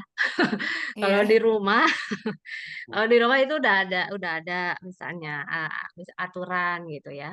Nah, anak saya yang SD deh, yang SD. Ya, anak saya kan dua SMA kelas 3 sama SMA kelas 1. Yang bungsu lah ya, yang bungsu. Nah, ini eh, nggak mau keramas gitu misalnya gitu. Nah, Itu saya suruh balik, nggak mana udah keramas belum gitu. Enggak capek apa, nggak kembali gitu. Gitu aja kamu ah, kembali gitu. Kamu belum keramas gitu. Sekarang hari apa gitu. Misalnya gitu. Enggak capek mau keramas mulu baru kemarin. Iya, 2 hari sekali kita keramas kembali. Gitu. Jadi ketegasannya itu, kalau ketegasan itu sebenarnya kita hanya mengulang kata singkat dengan nada yang sama gitu. Nggak yang gini, kembali nggak gitu. Gambar itu Nggak, ya ya. naik nadanya ya, tidak perlu Iya, naik nadanya. iya, nggak Iya. perlu misalnya bun ini ya kembali nggak ke kamar mandi, nggak gitu, kembali, segitu aja. Dengan ekspresi yang apa, yang ekspresi eh, eh, biasa aja sih sebenarnya, ekspresi tegas dan biasa aja gitu ya, bukan yang sampai gimana-gimana wajahnya. Itu anak akan merasa bahwa oh ini ibu aku serius nih, gitu. Hmm, Oh hal ini penting ya berarti gitu. Itu ngulang baik. kata-kata pendek itu ya kalau di sekolah gitu juga ya biasanya kan apa guru-guru juga begitu gitu. Misalnya dia Ya, aturannya tidak boleh berlari-lari di kelas gitu kan. ya. Terus dia lari-lari. Nah, itu biasanya tolong ulangi jalannya. Ulangi, ya benar. Ya. Ulangi jalannya apa ulangi dengan berjalan dia mesti lari-lari. Mohon maaf, ulangi kembali berjalan gitu. Gitu aja. Anak malah takut itu. Iya Malah betul, jadinya betul. iya, malah dia akan Efektif. jalan Iya, gitu. betul. Itu Iya, sangat nggak efektif efektif. gitu. Karena ini ya apa anak memahami bahwa perkataan yang diulang tapi dengan nada yang sama dia akan menangkap pesannya. Hmm, Oh, berarti itu penting ya gitu. Jadi baik. ditegur. Tapi itu ini ya proses ya, Ayah Bunda. Tidak ini saya ngomong itu bukan berarti kayak gampang banget. Itu sulit loh. Latihan untuk bisa ngomong dengan seperti itu bukan hal yang mudah, tapi bisa dipelajari. Gitu. Jadi dicoba aja, dilatih aja. Ya, jangan sampai anaknya jadi bingung gitu. Ini bundaku berubah, tapi mudah-mudahan berubah ke arah yang lebih baik mah nggak apa-apa ya. Gitu. Oke. Baik. A- ada lagi? Iya, baik. Apa Bu Andar nih ada lagi nih. Terserah. Nah, Eh, ini dari Umi Ifada. Nah, kalau misalkan kita jadi pendengar yang baik, kadang kadang juga VOC, kadang juga J-Talk. Jadi sebenarnya Mm-mm. sudah bisa menempatkan tergantung situasi dan kondisi yang Mm-mm. diperlukan ya. Nah, dan Mm-mm. senang sekali tuh ngobrol sama anak, tapi eh, kumaha ya biar anak-anak itu mendengar, terutama anak laki-laki. Dan Mm-mm. kemudian apa karena sudah terlalu sering kita menjadi teman berceritanya, jadi terlalu santai gitu. Nah, ini juga Mm-mm. ada pertanyaan yang sama. Ini adalah Mm-mm. bagaimana perbedaan pola asuh laki-laki dan perempuan. Karena kan laki-laki memang Mm-mm. calon imam, sedangkan perempuan itu Mm-mm. yang taat kepada suami. Nah, bagaimana Mm-mm. perbedaan pola asuh? Begitu. Oh, tapi kumaha ya biar anak-anak tuh mendengar kita, terutama anak laki-laki. Nah, ini ya. Ini remaja apa gimana nih? Ini biasanya Iya, kalau biasanya sih dia masuk remaja nah, ya ini ya. ya biasanya yang challenging lagi tuh di masa remaja emang ya, gitu. Karena mereka sudah eh, punya pemikiran sendiri gitu. Kemudian juga merasa secara fisik juga kan bisa melakukan gitu ya. Udah eh, apa secara fisik udah hampir sama seperti orang dewasa gitu. Jadi biar anak-anak mendengar sebenarnya kalau saya sih untuk anak remaja kalau ada hal serius banget yang memang perlu dibicarakan dan eh, apa namanya ya dan itu penting sekali itu perlu waktu khusus sih gitu maksudnya dan kita bilang sama anak bahwa eh, ada yang mau ayah bunda bicarakan gitu kamu bisanya kapan gitu kamu bisanya di jam berapa gitu itu perlu kalau udah remaja tuh perlu ada apa kita permisi dulu ketika ingin bicara hal yang penting gitu karena mereka udah ya tentu udah punya privacy ya umur 9 10 tahun aja udah punya privacy apalagi misalnya remaja gitu jadi kita perlu apa eh, intro dulu ke anak bahwa kita perlu waktu mereka untuk membicarakan hal ini gitu nggak apa-apa dikasih tahu dan apalagi anak laki-laki berarti kondisinya dia harus sudah Makan apa dulu ya, harus sudah dikenyang. makan, Ya, tentu tidak boleh dalam keadaan lapar ya. lapar ya, benar. Ya, kalau lapar udah jadi bawaannya nggak akan masuk deh gitu ya. Jadi kebutuhan dasarnya fisiknya udah nggak ngantuk, nggak lapar gitu, atau dia ya udah dalam eh, siap gitu ya semua kebutuhan fisiknya, ya baru deh diajak ngobrol. Jadi kalau anaknya udah bisa ini ya kita permisi dulu gitu untuk minta waktu mereka untuk bicarakan hal yang Hmm, memang ingin kita didengar gitu. betul. Kalau yang sangat-sangat misalnya di rumah rame gitu ya, anak-anaknya banyak ya, anaknya banyak di rumah rame itu biasanya saya sarankan di luar deh gitu. Gitu. Hmm, Ngobrolnya di luar deh, misalnya di tempat makan, di kafe gitu yang bisa lebih apa nyaman. intensif ya, biar anak. Mm-mm. Gitu. Jadi eh, bisa kok anak ya apa anak tuh mendengarkan mau kalau memang mereka dihargai gitu loh. Ya, Diberikan kita juga respect terhadap mereka gitu. Nah, termasuk itu kalau anaknya banyak ya, berarti harus punya waktu satu persatu dengan anaknya, begitu ya. mm, betul. Kalau mereka lebih dari Ya, satu. betul. Ya, Betul terus betul. kemudian ini tadi Mm, ada yang kalau misalkan ada banyak belum terjawab ini. pola asuh nih, orang Mm, tuanya ada kakek neneknya. Nah, itu mm-mm. gimana tuh caranya gitu ya. Terus kemudian di sini yang terakhir dari Bunda Hawara lagi Oh, adalah iya iya belum ya dijawab. terasa takut ya kepada anak. Apakah harus ada salah satu orang tua nih yang bisa ditakuti gitu kan?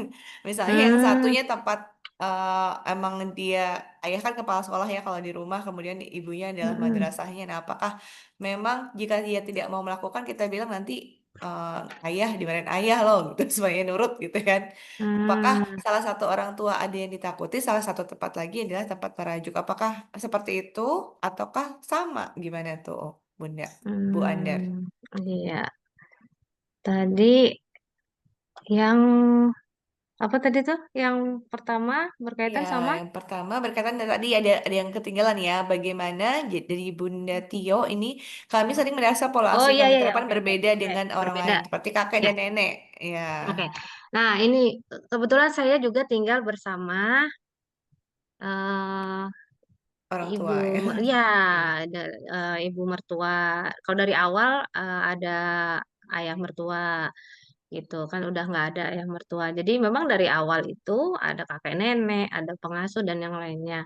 Nah caranya adalah kita begini, kalau yang tinggal bareng itu ya, ada pengasuhan itu saya selalu punya ruangan khusus di mana itu adalah kamarnya anak-anak untuk Hmm. memberikan filter ya, untuk membersihkan filter mereka lagi, untuk menjelaskan aturan lagi, itu di ruangan khusus itu di kamar itu. Jadi tidak di depan kakek dan neneknya Nenek.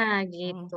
Jadi yang saya perkuat adalah anak saya gitu. Untuk misalnya kakeknya nawarin, nih permen gitu. Padahal dia lagi nggak bisa makan permen gitu ya, lagi nggak boleh makan permen. Misalnya nawarin kakeknya atau neneknya. Sampai anak itu yang bisa nolak sendiri. Enggak kakek, enggak nenek, kata bunda, aku belum boleh makan permen sekarang. Terima kasih ya kakek, gitu. Sampai Hmm. dia bisa begitu ke kakek neneknya. Kalau kakek kalau kakek nenek cucunya yang ngomong kan nggak akan tersinggung. Iya. Kalau Beda kita sama yang mantunya ngomong, ya. kalau kita yang ngomong kayak ayah, ibu gitu. Jangan ini dulu ya, gini gini gini. Gini. Waduh, itu rasanya kakek sama nenek itu hatinya Sedih. sedih gitu. Ya, karena kita belum pernah jadi kakek nenek gitu Yes, ya. gitu. Gitu. Jadi kalau saya lebih memilih untuk menguatkan anak kita itu ya filternya. Itu bukan hal sekali dua kali jelasin itu. Berkali-kali. Ntar tiba-tiba dia ah megang HP nih dikasih dari neneknya misalnya. Ya jangan langsung tinggi dulu gitu. Jangan langsung gimana sih adek udah dikasih tahu kan waktunya cuma Sabtu Minggu hari biasa nggak boleh gitu caranya nggak langsung seperti itu, tapi tadi di kamar, di apa, adek tadi Bunda lihat waktu Bunda pulang kerja, kamu lagi pegang HP-nya itu HP siapa gitu. HP nenek, nenek kasih, misalnya gitu ya. Oh iya, gitu. Adek lihat apa di HP-nya, nonton apa? Tanya dulu, gitu. Tanya dulu. Oh seru ya, ya. Tanya dulu gitu. Nah, adek, Bunda mau tanya nih. Waktu itu Bunda kan pernah ngomong ya, kalau pakai HP itu di hari Sabtu sama Minggu gitu. Adek ingat nggak kata-kata Bunda yang itu gitu. Jadi ada prolognya dulu ketika mau mengingatkan anak atau kalau mau apa menegur gitu ya kalau anak melakukan kesalahan ada ini prolognya dulu terutama anak yang masih kecil ya gitu biar dia nggak merasa apa ya bersalahnya itu tinggi gitu. Jadi kita bisa bilang lain kali kalau ditawarin hari Senin, Selasa, Rabu, Kamis, Jumat ditawarin nenek bilang sama nenek, nenek kata bunda, kata ayah aku megang handphonenya Sabtu sama Minggu ya. Nenek apa HP nenek simpen aja gitu. Bisa kita latihnya seperti itu. Kalau memang ada pengasuhan yang lain ya gitu. Berbeda Jadi ya. tetap perasaan kakek nenek ya, perasaan orang tua kita perlu kita jaga ya, gitu. Kalau memang Hmm. eh, ya hati-hati gitu. Kita, maksudnya jangan jangan ngerasa kayak kita udah belajar parenting nih, udah Waduh, udah belajar nih, udah ikut webinar, udah apa, terus jadi kita apa ya lebih ini ya. istilahnya dengan orang tua kita jadi merasa lebih juga jangan Iya, ya gitu karena iya, mereka kan di masanya pasti berbuat yang terbaik dalam mengasuh kita ya betul, dengan pengetahuan yang mereka punya gitu. Gitu ya kalau yang betul, iya. ini apa Ini namanya? tadi yang terakhir adalah tadi ya, apakah boleh kita takut pada salah satu orang tua? Hmm. Oh Atau gitu. iya satu tempat ditakuti, satu lagi tempat terajuk. Ya mungkin tadi peran antara ayah dan bunda begitu. Aduh, kalau saya kalau dari pengalaman ya itu masing-masing ada porsinya gitu. Iya. Jadi tetap ayah itu tegas, tapi kalau main tetap sama ayah gitu. Hmm, Gitu. Ada, jadi nggak harus di eh, apa anak itu sebenarnya ngelihat ayah itu udah sungkan kok dengan iya sendirinya gitu. benar, Nggak benar. perlu dibuat takut-takutin juga sebenarnya. Kalau ayah udah ngomong, adek, nah itu udah volume volumenya Volumenya ayah aja tuh udah anak tuh udah segen ya. iya udah segan gitu. Jadi nggak perlu dibuat jadi makin serem lagi gitu, makin takut lagi. Enggak. Jadi apa? Ke ibu juga sama, tetap perlu ada ketegasan juga, tetap perlu ada kelembutan juga, ayah juga gitu, tetap perlu ada ketegasan, tetap perlu ada main-main gitu. Jadi anak itu kan seneng kalau main sama ayah biasanya ya, karena memang dia akan merasakan bahwa apa, wah tokoh otoritas di rumah gitu ya, yang paling kuat gitu Tapi bisa asik diajak ternyata. oh itu asik juga gitu tapi anak tetap sungkan bukan ya sungkan atau segan gitu ya atau respect menghargai oh kalau ayah udah bilang gini eh berarti ayah serius gitu itu nggak apa-apa kok bukan berarti pelin-pelan kitanya gitu ya bukan Hmm. berarti kitanya pelin-pelan kadang tegas kadang enggak lihat situasinya deh kapan kita perlu tegas kapan kita bisa main sama anak gitu karena mereka tetap perlu dua-duanya gitu dan maksudnya ya kan kalau ayah itu yang menentukan ini mau dibawa kemana ya, gitu kan. Maksudnya arah Keluarga ini ya. keluarga ini mau mau arahnya mau kemana gitu. Ibu kan yang kalau saya bilangnya sih ibu tuh manajer ya, Ya. ngatur. Ayah tuh direkturnya kan kira-kira kayak gitu ya. Jadi nilai-nilai yang ayah berikan perlu diperkuat sama ibu pelaksanaannya Hmm. sehari-hari gitu. Jadi boleh kalau misalnya ibunya bilang anaknya misalnya nggak mau ini nih apa ya nggak mau makan dulu pengennya ngemil kita bisa bilang adek ayah sudah bilang kalau adek mau ngemil adek harus makan malam dulu gitu ayah sudah bilang seperti itu boleh nggak apa-apa begitu Hmm. gitu gitu kalau adek tetap mau ngemil dulu adek perlu izin dulu ke ayah Adik telepon dulu ayah. Kalau diizinkan silakan. Kalau tidak, ya mohon maaf nggak bisa gitu. Gitu. Jadi boleh kita pakai nama ayah gitu. Ibu, ibu apa mencatut namanya ayah gitu nggak apa-apa karena memang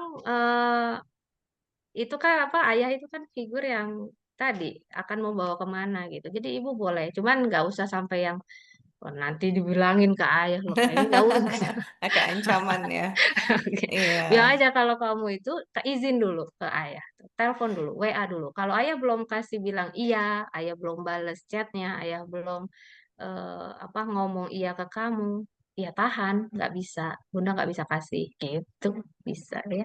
Berarti tetap harus sepakat dulu ya di awal ya ayah dan ibu ya. Mm-mm, Misalnya kalau ngomongin ini sama ayah, ngomongin ini sama ibu, tapi nanti bisa mm-mm, saling sharing juga. Mungkin itu mm-mm. kesepakatan di awal yang harus kita lakukan ya sebagai suami istri Iya, begitu ya. iya benar. Iya, seperti tadi ya perbedaan pola asuh laki-laki dan perempuan juga ya. Kalau pola asuh laki-laki gini, kalau saya ngelihatnya, anak laki-laki itu kan dia akan menjadi imam keluarga, iya, akan jadi pemimpin pasti kan, gitu. Mm-mm. Dan sebenarnya perbedaannya bukan di pola asuhnya kalau saya ngelihatnya, Miss, Hmm, tapi lebih ke kesempatan eksplorasinya yang lebih baik. lebih luas. Kalau anak laki-laki itu kan dia akan mainnya lebih panjang, main Ya, fisik ya terutama main ya. fisik Mm-mm. ya maksudnya sementara anak perempuan tuh masa SD awal udah rajin bener belajarnya ya misalnya anak laki-laki disuruh belajar Masya Allah yang dia inget cuman itu temennya udah manggil mah main bola main sepeda main aja gitu misalnya ya karena memang anak laki-laki itu perlu eksplorasi lebih lebih banyak Hmm, untuk supaya dia bisa menjadi imam, supaya dia bisa menjadi pengambil keputusan yang bijak gitu. Jadi anak laki-laki itu bukan berarti perempuan nggak tidak bisa boleh ya. eksplorasi, Mm-mm. tidak ya. Tapi eh, kenapa perempuan itu lebih anak perempuan lebih mudah untuk ya kalau Miss Tias kan di primary pasti kelihatan ya, yang Iya, perempuan biasanya lebih eh, ya tenang apa gitu ya. iya betul Gitu. betul. Tapi yang laki-laki tuh, jumpalitan dan segala macamnya ya memang fitrahnya dia perlu Kebutuhannya. kebutuhannya dan juga kelak dia akan menjadi pemimpin ya sehingga dia perlu eksplorasi lebih lebih banyak, lebih luas, pengalamannya harus lebih bervariasi supaya kalau pengalamannya udah banyak, dia jadi tahu nih di situasi ini keputusannya sebaiknya ini. Di situasi ini kebutuhannya sebaiknya ini gitu. Jadi kalau saya sih ngelihatnya lebih ke eh, kebutuhan eksplorasinya ya, Yep. variasinya. Kalau untuk Mm. ke pola asuhnya, rasa-rasanya sih sama aja ya. Karena Hmm, gini, eh, banyak yang saya temui anak laki-laki lebih sensitif. betul. Apalagi di yang era Gen Z ke Gen Iya. Alpha ya, Ya, itu eh, apa? Mungkin di pandangan kita laki-laki harusnya lebih kuat apa gitu. lebih Nggak kuat, baper ya. cuek, oh, nggak baperan apa Mm-mm. gitu. Ih, tapi ya banyak anak laki-laki itu yang hatinya sensitif juga Iya, gitu. betul.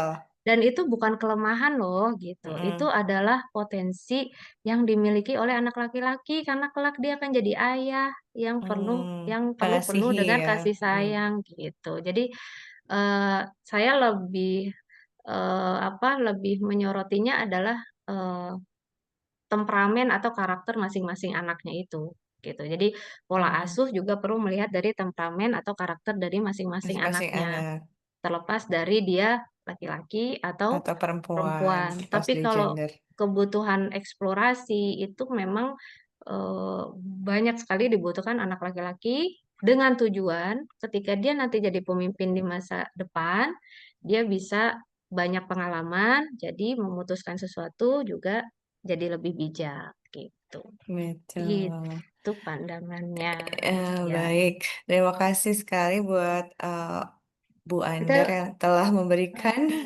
Iya, nih sepertinya semua pertanyaan sudah terjawab yang ada di chat dan kita sudah lewat 13 menit dari pukul 9 malam. Nah, mungkin apa untuk pertanyaan yang selanjutnya, jika ada masih ada pertanyaan mungkin lewat WhatsApp saja mungkin ya. Nanti kita titip-titip pertanyaannya lewat WhatsApp saja karena waktunya juga sudah larut malam. Bunda-bunda dan ayah juga perlu istirahat ya. Dan terima kasih sekali buat Bu Andar dan juga para penanya nih yang sudah sangat aktif bertanya melalui kolom chat. Dan juga mungkin bisa dipilih oleh Bundi nanti siapa yang menjadi penanya terbaik. Saya sepertinya udah punya calonnya sih ya, penanya terbaik. Kelihatan dari tadi siapa yang paling aktif bertanya ya. Gitu, terima kasih atas semua pertanyaannya, kehadirannya. Nih bertahan masih tadi 40 orang, sekarang 38 orang. Termasuk kita ya, udah malam memang. Terima kasih sudah join pada acara webinar Psikologi Anak Usia Dini, Mengasuh Tanpa Menjajah. Mudah-mudahan ilmu yang kita pelajari, kita dapatkan dari Umi Andar pada hari ini bisa menjadi apa insight baru buat kita menjadi orang tua maupun sebagai pendidik. Dan ada beberapa, mungkin kesimpulannya bisa diambil masing-masing.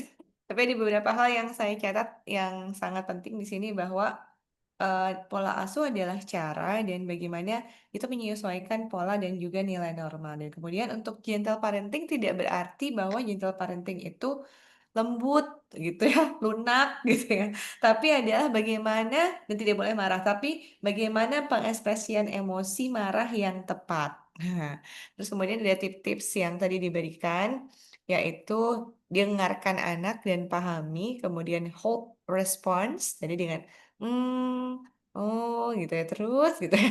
Terus kemudian kita bisa take a break dulu dengan menghindar atau tarik nafas, dan juga kita perlu mengkomunikasikan terhadap anak dan juga mindset kita yang diubah bahwa anak kita sedang butuh bantuan kita, bukan karena ingin mengecewakan kita. Nah, mungkin ini notes yang saya dapatkan pada malam hari ini.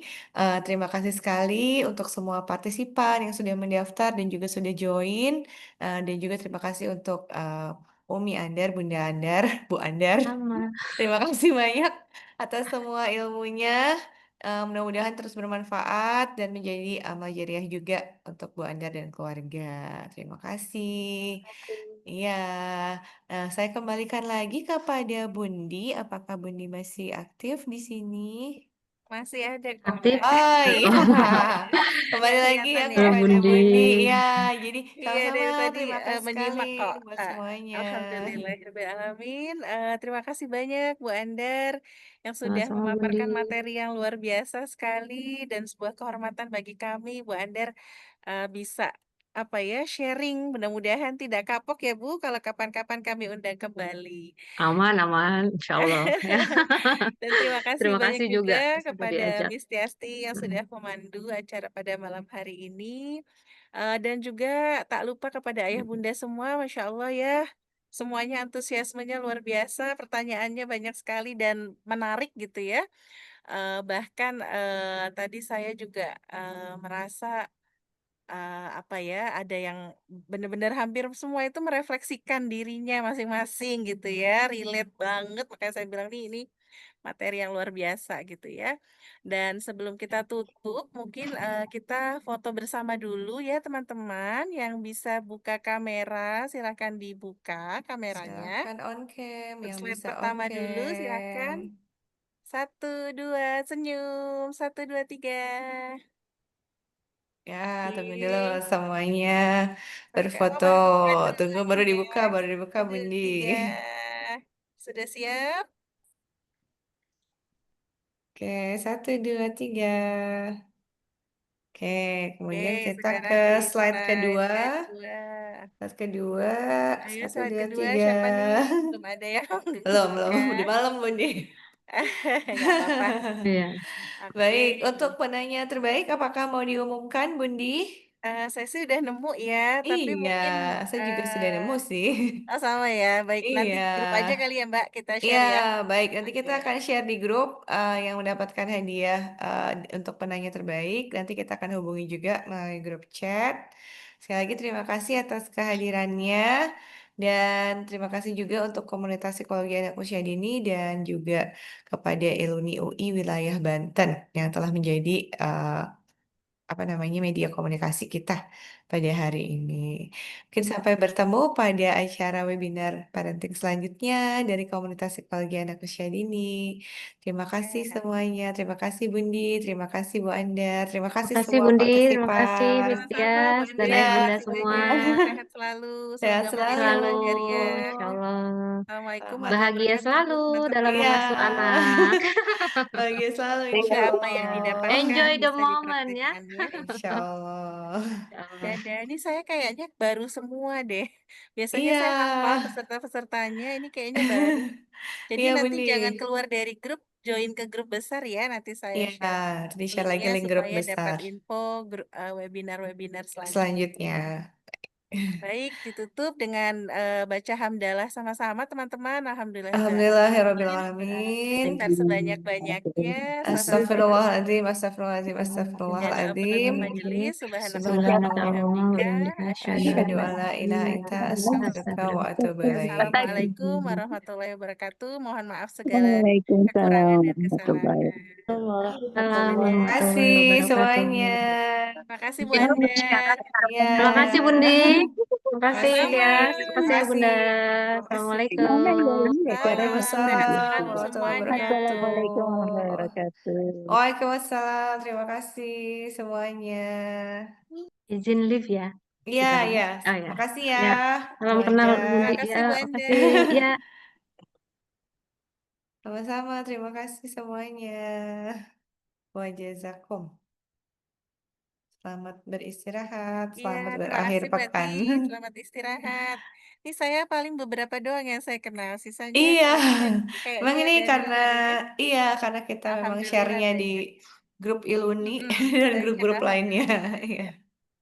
Paling hanya 10 orang yang saya Yang tahu dari dan yang dari sisanya. komunitas kita ya, yang dia biasa Yang, ikut, yang memang rajin yang biasa rajin ikut. ikut, betul betul.